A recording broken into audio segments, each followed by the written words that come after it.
See, that vandal badly damaged the car and spray painted the words, "Mike is a cheater," all over the vehicle. Well, the veteran who owns the car told us she has no idea who Mike is. What is this? I think Mike is right on this, and Bernie's making a huge error. The problem with Bernie Sanders' idea of just running as an independent, that it requires every candidate to educate the entire electorate about who they are and what they believe. A new progressive party could just use brand recognition that Bernie has built and earn support. Yeah, it doesn't seem like Bernie's on board with that for the material, the structural and the material hurdles that you would need to overcome for a party like that. I don't disagree with Mike on what a third party, especially one that is like backed by a popular candidate that is an identifiable brand, would look like. That's what separates. When I don't want a third party. I want to say this very clear to everybody so that you understand what I mean. I don't want a third party. I want a new biggest party. I want a new second party. I don't want a third party. I want a new biggest party. That's not the third party. That's the first party. And people call it a third party and they're assuming defeat right off the bat. When you call it a third party, you're assuming defeat. I don't assume defeat. I want a new party to replace the Democratic Party.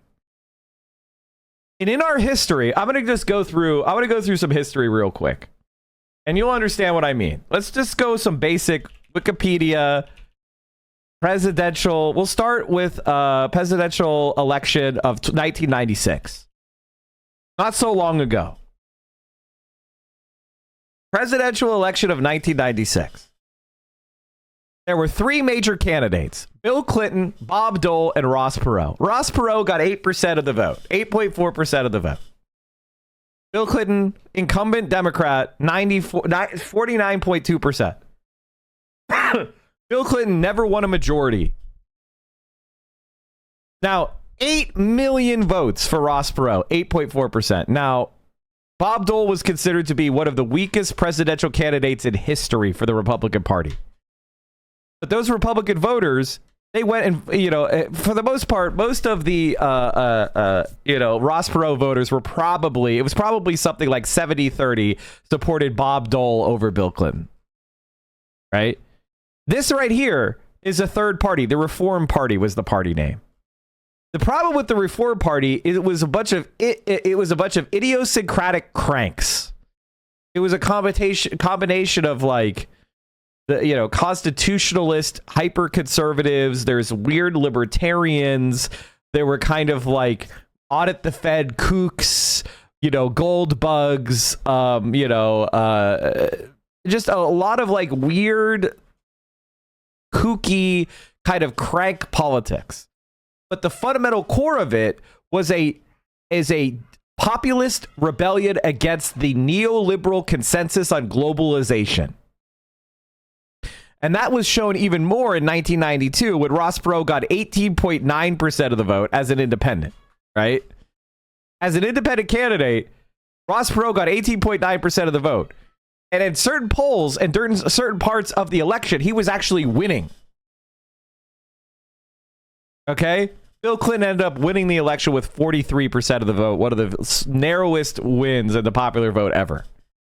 Ross Perot got almost 20 million votes. George H.W. Bush only got 37.4%, which I think is like the fewest percentage of an incumbent president in a very long time.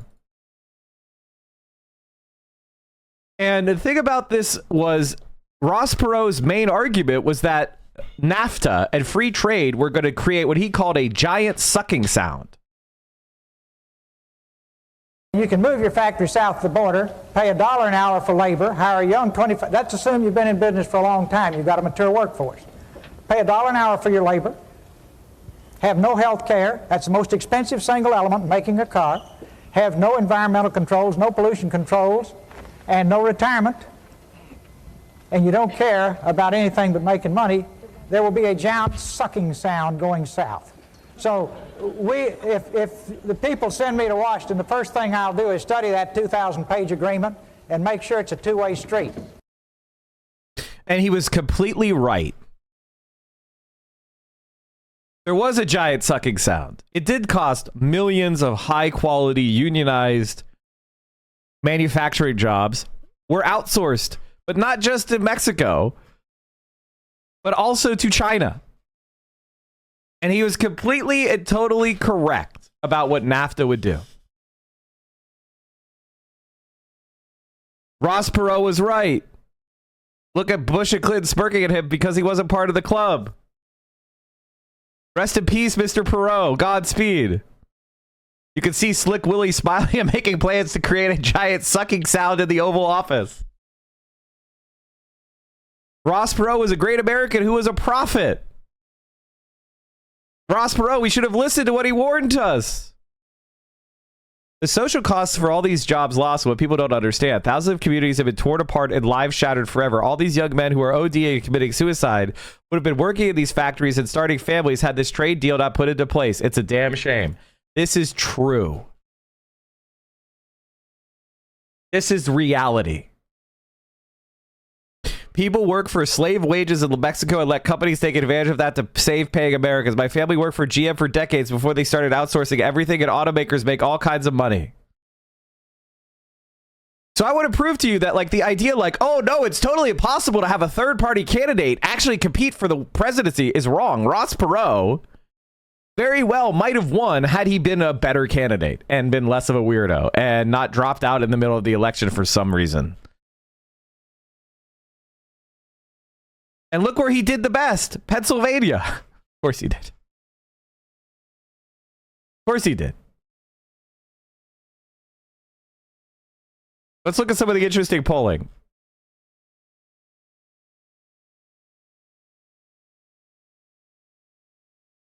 Early on, Ross Perot was winning. In June, Ross Perot, 34%. Bill Clinton, 24%. George H.W. Bush, 32%.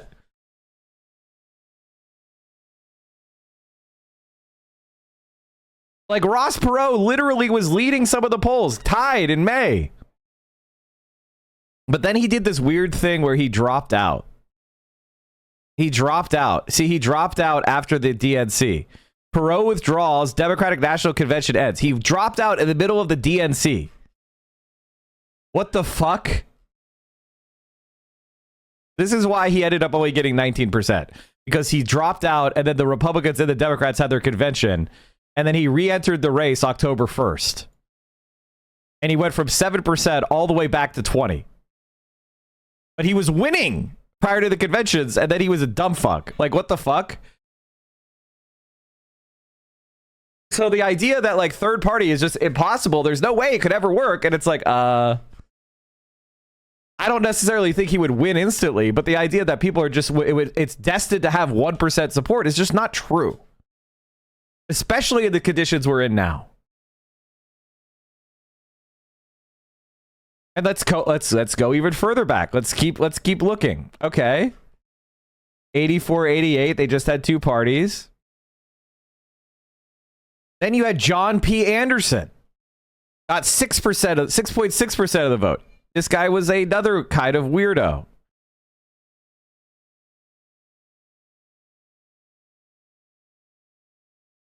I think he was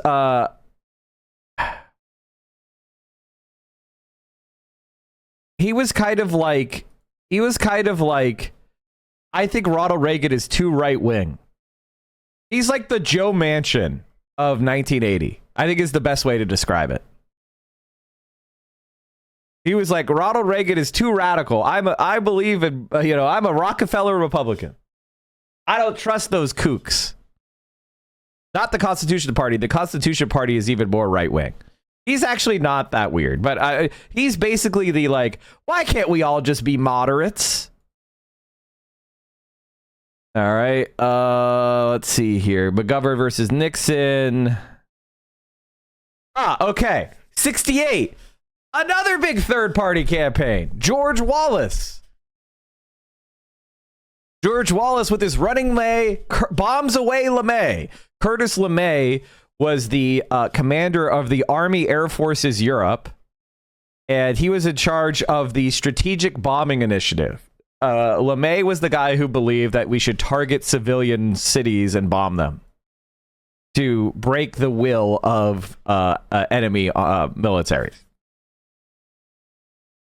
Curtis LeMay was a strong advocate in favor of using nuclear weapons. He was also known as Bombs Away LeMay. Very anti-communist psychopath. If America, like he's basically America, one of America's most notorious war criminals. One of the most evil American generals to ever live. Curtis LeMay. That's a pretty high bar. He was running with George Wallace. George Wallace was a pro-segregationist candidate. You probably heard of him before if you studied history. He was very famous for saying... See if I can find this. Today, I have stood where once Jefferson Davis stood and took an oath to my people. It is very appropriate that from this cradle of the Confederacy, this very heart of the great Anglo-Saxon Southland, that today we sound the drum for freedom, as have our generation of forebears before us done, time and again down through history. Let us rise to the call of freedom-loving blood that is in us, and send our answer to the tyranny that clanks its chains upon the South. In the name of the greatest people that have ever trod this earth. What the fuck? I draw the line in the dust and toss the gauntlet before the feet of tyranny, and I say segregation now, segregation tomorrow, and segregation forever. So George Wallace was the hyper-racist candidate, right? And this speech actually motivated a very recent speech.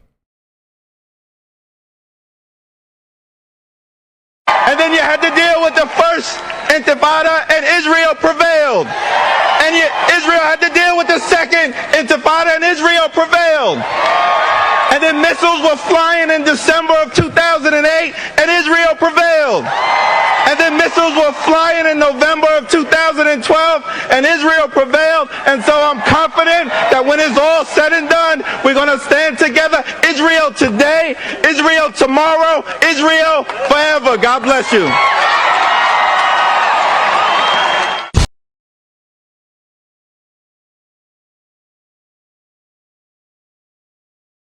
That's the leader of the Democratic Party that Bernie Sanders at AOC says that you can take over.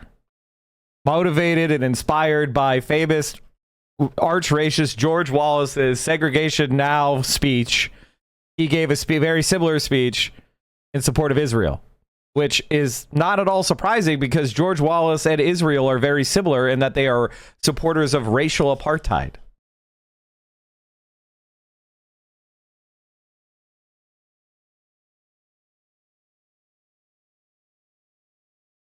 So anyway, getting back to so another third party. This third party was very bad. Not a fan of this party. But nonetheless, they won 5 states. The states that they won were Louisiana, Arkansas, Alabama, Mississippi, Georgia, and they won 1 electoral vote from North Carolina.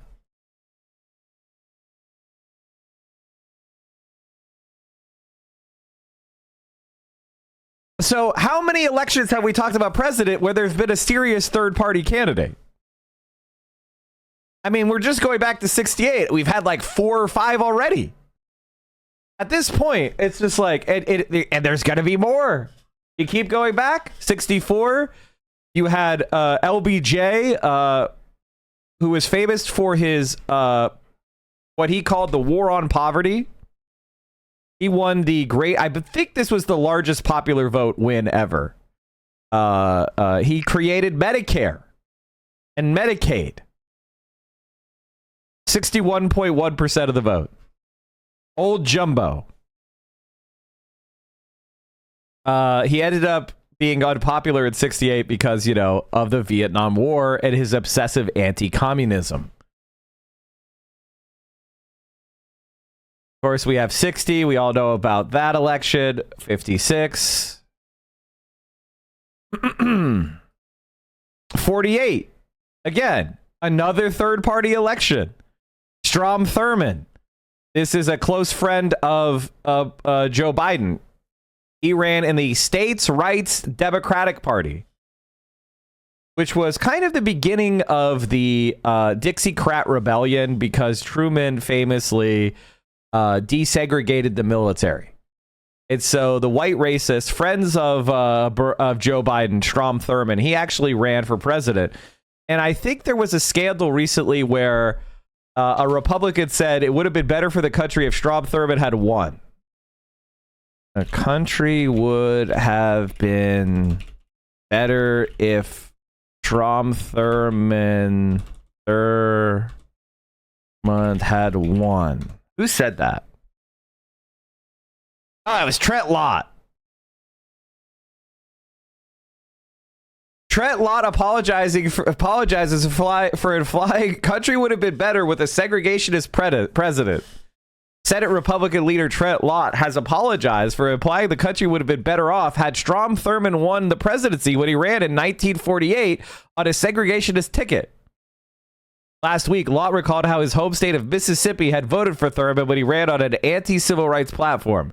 We're proud of it, Lott said at Thurmond's 100th birthday party, adding, if the rest of the country had followed our lead, we would have all these problems all over these years. While Senate Democratic leader Tom Daschle came to Lott's defense, civil rights leader Jesse Jackson and former President Al Gore called for Lott to step down. Senate Democratic leader Tom Daschle came to his defense.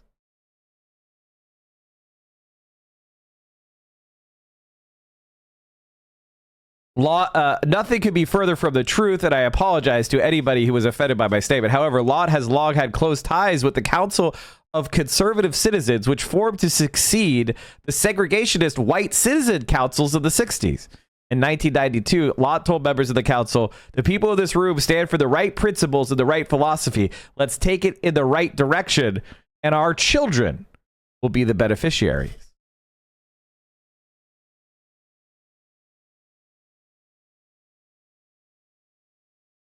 Just giving you guys a nice little...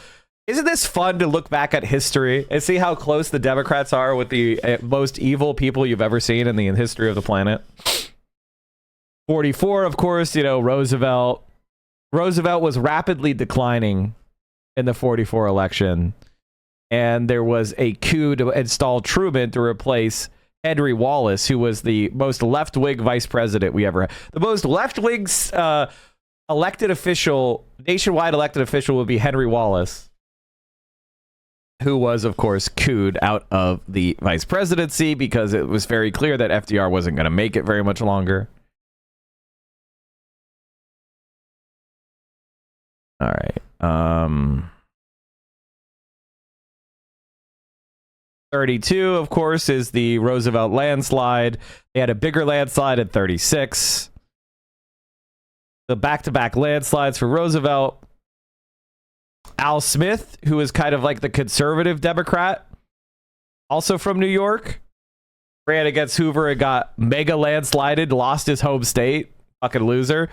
We still have what's called the Al Smith dinner, which is a tradition that's kind of dying out because of Trump. And then, of course, 24. We had the Progressive Party as a third party. Got 16.6% of the vote.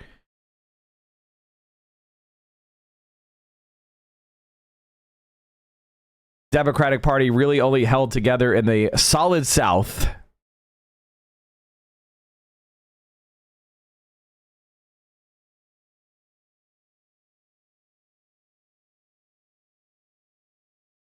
Now, 1916 is very interesting because basically in 2012, we had a major party split.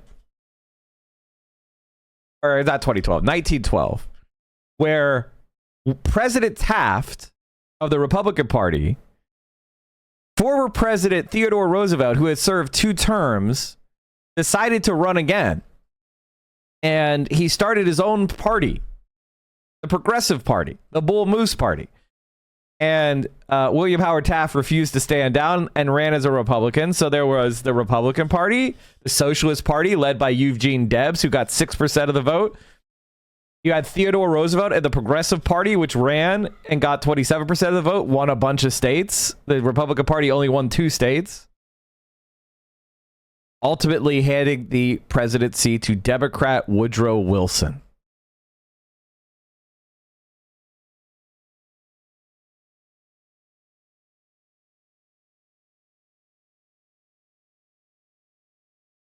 What I'm trying to say is, like, the Republican Party was almost destroyed. Like, the idea that, oh, we only ever have 2 parties is not true. Because if you go back and you look at presidential elections since the turn of the 20th century, movements that were represented by credible third parties gained tremendous influence and continued to attack. And sometimes they outright replaced, but most of the time, the third parties represented strong factions, and they forced the parties to either fully defeat that faction or to move in that faction's direction, which is exactly what you saw with a lot of the progressive parties, and the segregationists were defeated and ultimately discredited, right? There's no segregationist parties anymore. But the fundamental lesson that you learn when you look at American history is not that, oh, third parties are impossible. The reality is that if you keep going back, why do we have the Democrat and the Republican Party? Why do we have the Democrat and Republican Party? Why isn't it different parties than that? And the answer to that question is quite simply because we used to have other parties. We had Populist Party. I didn't even talk about the 1892 election with the Populist Party. Like, again, it keeps going. Like, we've had... It hasn't always been just the Republican, you have to do the 2 parties. There's been credible threats. I mean, 1872 is a really funny election. Grant versus the liberal Republicans.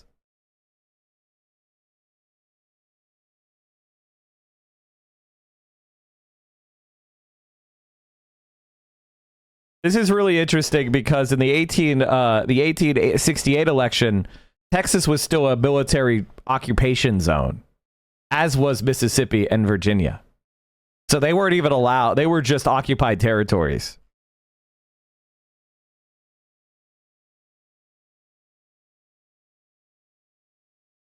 But if you just keep going back, like, you know, Abraham Lincoln, right? Abraham Lincoln wins in 60.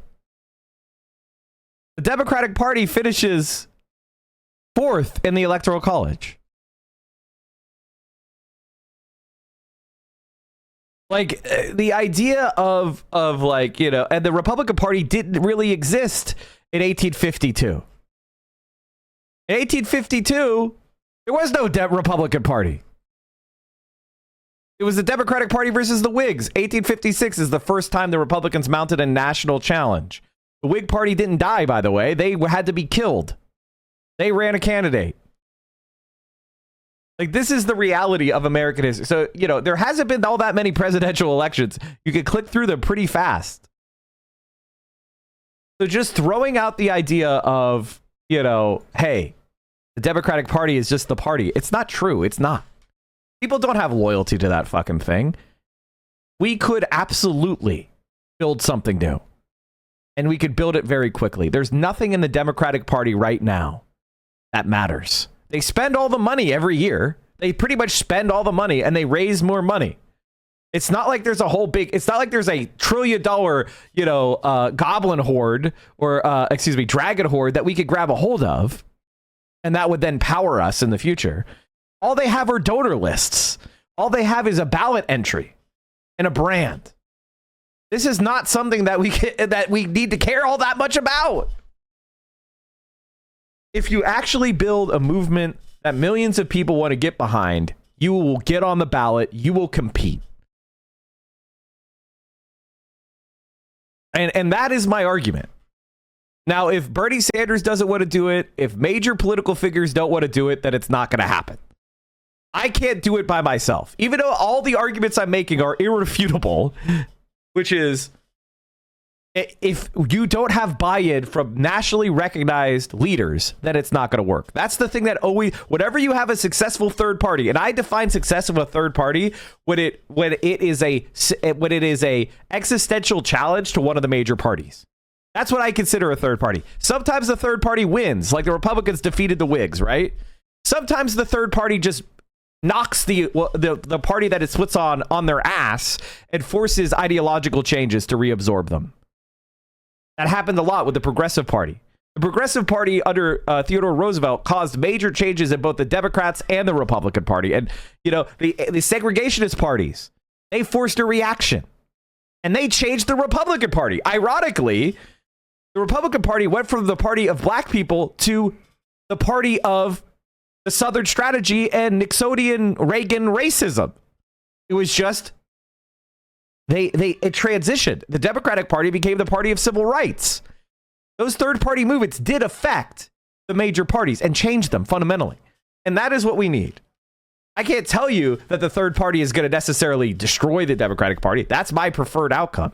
But it's just, the Democratic Party has been gamed.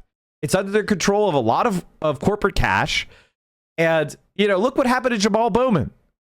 $25 million of Republican money was injected into a Democratic primary, and the Democratic Party liked it because they were on the side of Israel. And they were like, yes, punish those anti-Israel congresspeople, intimidate the Democratic Party representatives. Sure, the vast majority of Democratic voters don't agree with what's going on in Israel, but spend $25 million of Republican donor money and Israel donor money to discipline the Democratic Party to the right. That's what they like about the Democratic Party. As you can see, that vandal badly damaged the car and spray painted the words, "Mike is a cheater," all over the vehicle. Well, the veteran who owns the car told us she has no idea who Mike is.